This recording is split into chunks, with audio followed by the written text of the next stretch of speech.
금요일 친절한 경제 한지연 기자 나와 있습니다.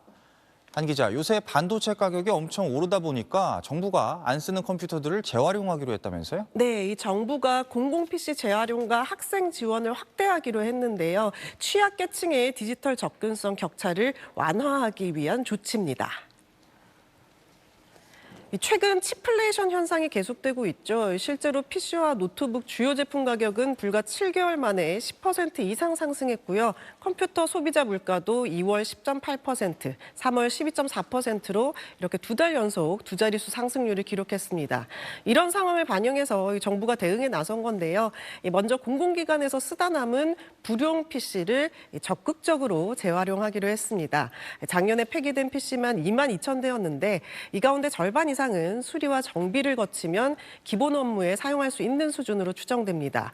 그동안은 이 처분 기준이 명확하지가 않아서 쓸 수 있는 장비도 폐기되는 경우가 있었는데 앞으로는 이 무상으로 제공하는 비율을 높여서 이 지방 정부를 통해 취약계층 지원에 활용할 계획입니다.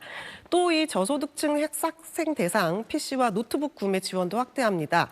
기존 1인당 지원 단가는 104만 2천 원 수준이었는데 최근 가격 상승을 반영해서 이 금액을 높일 방침이고요. 추경 예산이 확정되면 지방교육 재정교부금 약 4조 8천억 원을 활용해서 지원 규모도 늘릴 계획입니다. 네, 최근에 구글이 터보 퀀트란 기술을 내놓으면서 메모리 반도체 수요가 좀 줄 거란 전망도 잠깐 나왔었는데요. 네, 하지만 이 D램 값이 급등은 지속하고 있는데요. 1분기에 최대 80% 오른 데 이어서 2분기에도 최대 50% 추가 상승이 전망되고 있습니다. 최근 흐름을 먼저 보면요. 저용량 제품 가격 상승이 두드러집니다. 일반 PC나 노트북에 널리 쓰이는 기본 메모리인 DDR4 4기가 제품은 한 달 만에 20% 이상 오르면서 고용량 제품보다 더 빠르게 뛰고 있고요. DDR3, DDR2 같은 구형 제품 가격도 3월 한 달 동안 20에서 40%씩 상승했습니다.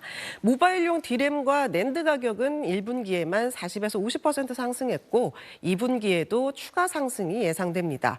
이런 메모리 가격 상승으로 스마트폰 원가 구조도 크게 바뀌었습니다.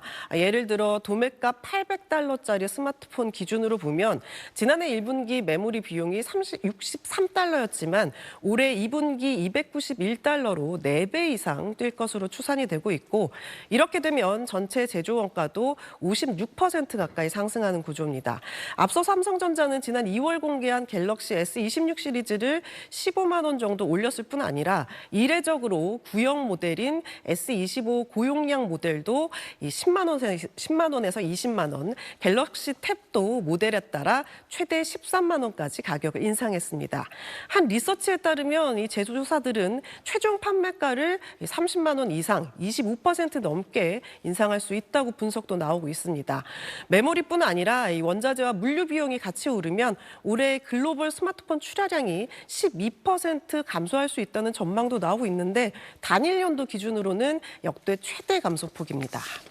네, 마지막으로 최근에 중국이 금 보유고를 늘리고 있는 모양이네요.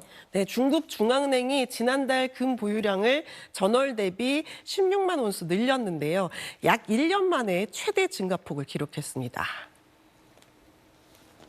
지금 중국은 17개월 연속 순매수 흐름을 이어가고 있는 건데요. 특히 이번 매입은 금 가격이 크게 하락한 상황에서 이뤄졌다는 점에서 주목됩니다. 지난달 국제 금 가격은 약 12% 하락하면서 2008년 이후 월간 기준 가장 큰 낙폭을 기록했습니다. 이렇게 가격이 떨어졌는데도 매입을 이어간다는 건 단순히 가격 상승을 기대한 투자라기보다 외환 보유고 구조를 바꾸려는 전략으로 해석됩니다. 최근 글로벌 금융시장 변동성이 커지고 지정학적 리스크가 이어지면서 달러 같은 통화자산보다 특정 국가의 신용에 의존하지 않는 금 같은 자산 비중을 늘리려는 움직임이라는 겁니다. 시장에서는 중국의 금 보유 확대가 금에 대한 신뢰를 지지하는 요인으로 작용할 수 있다는 평가도 나오고 있는데요. 일부 국가 중앙은행이 금을 줄이는 움직임도 있지만 전체적으로 이 금 보유 비중을 늘리는 흐름이 이어지면서 장기적으로는 금의 역할이 다시 부각되고 있다는 해석도 나오고 있습니다. 네, 잘 들었습니다.